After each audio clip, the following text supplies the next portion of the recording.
आमच्या खानदेशात पितृपक्षात आवर्जून केली जाणारी ही थापवडी अतिशय कमी वेळेत खमंग, तोंडात न चिपकणारी आणि गिळताना दट्टा न बसणारी ही सुरेख अशी थापवडी आपण आज पाहणार आहोत. फक्त पितृपक्षात नाही तर इतर सणावारालाही ही थापवडी किंवा बेसनवडी आवर्जून केली जाते आणि अतिशय आवडीने खाल्ली जाते. अतिशय कमी वेळेत होणारी थापवडी चवीलाही तेवढीच चविष्ट लागते आणि अगदी अचूक प्रमाणात केली तर ही थापवडी कधीही बिघडत नाही. तर चला मैत्रिणींनो, कशी करायची ही थापवडी तत्पूर्वी समीक्षाच रेसिपीमध्ये तुमचे स्वागत आहे. तर या ठिकाणी मी 10 ते 12 लसणाच्या पाकळ्या, 2 हिरव्या मिरच्या बारीक आणि तिखट असते ही मिरची आणि थोडे 2 तुकडे अद्रकचे घेतलेले आहेत. आता हे सर्व आपण मिक्सरच्या भांड्यात बारीक करून घ्यायचे आहेत. बघा, हे मिश्रण असं बारीक करून घेतलेलं आहे. वड्या थापण्यासाठी आपण हे भांडं जे आहे याला ग्रीस करून घ्यायचं आहे. तेल लावल्यामुळे वड्या आपल्या सहजपणे निघतात आणि भांड्याला चिटकत नाहीत.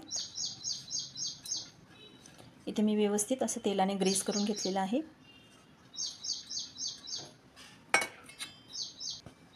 आता थापवडी करण्यासाठी मी इथे 1 वाटी डाळीचं पीठ घेतलेलं आहे. हे चणा डाळीचं पीठ आहे. आता ज्या वाटीने मी पीठ घेतलेलं आहे तीच बरोबर 1 ते 1.5 वाटी पाणी या पिठामध्ये टाकायचे आहे.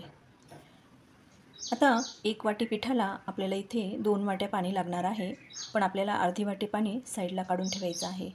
आता इथे 1 वाटी पाणी मी टाकलेलं आहे.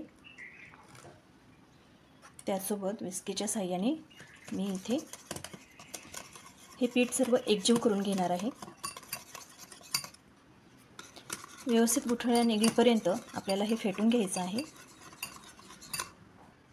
आता इथे अजून अर्धी वाटी पाणी टाकायचं आहे आणि हे अर्धी वाटी पाणी मी इथे वाचवून ठेवलेलं आहे, ते आपण पुढे वापरूयात. गॅसवर नॉनस्टिक पॅन ठेवलेला आहे आणि त्याच्यात मी 2 टेबलस्पून तेल टाकलेलं आहे. आता तेल छान तापलेलं आहे. आता इथे मी मोहरी टाकत आहे. मोहरी छान तडतडू द्यायची आहे.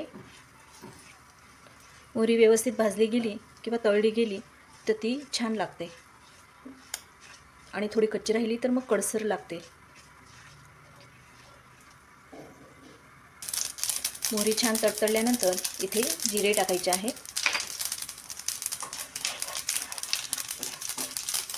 आणि त्याचसोबत इथे जे मिश्रण बनवून ठेवलेलं होतं ते टाकायचं आहे.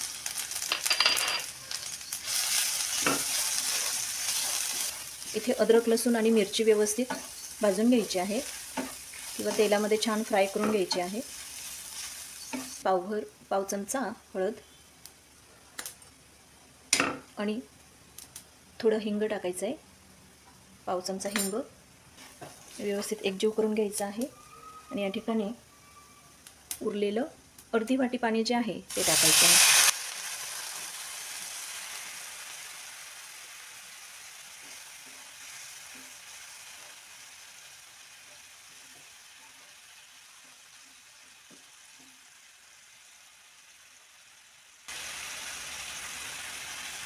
या ठिकाणी टाकायचं आहे स्वादानुसार मीठ.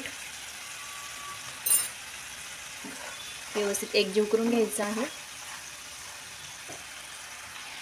थोडे टाकायचे कोथिंबीर.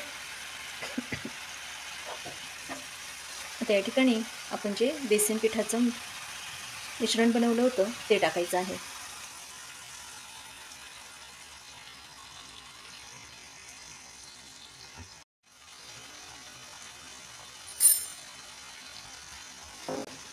आता हे मिश्रण सतत हलवत राहायचं आहे आणि सर्व जिन्नस एकजीव करून घ्यायचे आहेत.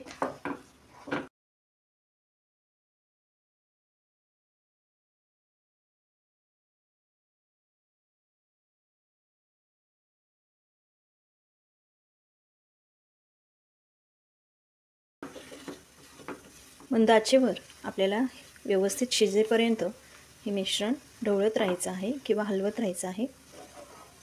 थोडा वेळ शिजवल्यानंतर स्टिक म्हणजे पॅनपासून हे मिश्रण जे आहे त्याचं वेगळं होतं.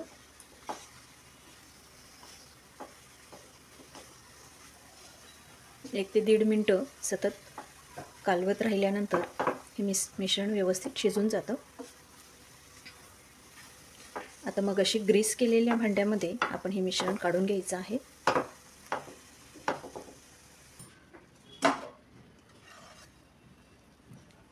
आता या भांड्यात हे मिश्रण जे आहे ते मी काढून घेत आहे.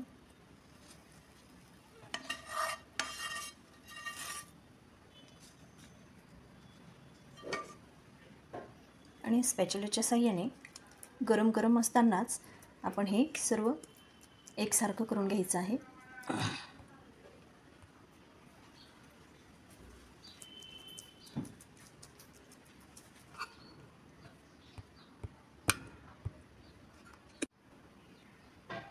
आता इथे थोडीशी बारीक कापून घेतलेली कोथिंबीर टाकणार आहे.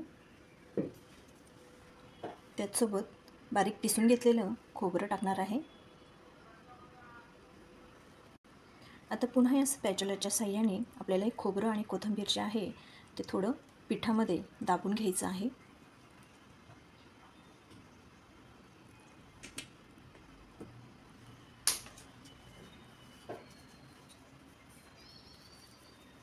आणि या सुरीच्या साहाय्याने आपल्याला आवडतील त्या शेपमध्ये पाटवडी कापून घ्यायची आहे.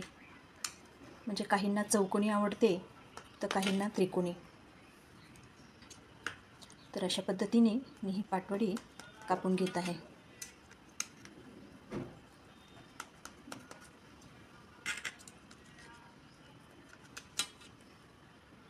आता सुरीच्याच साहाय्याने आपल्याला पाटवडी जी आहे ती मोकळी करून घ्यायची आहे.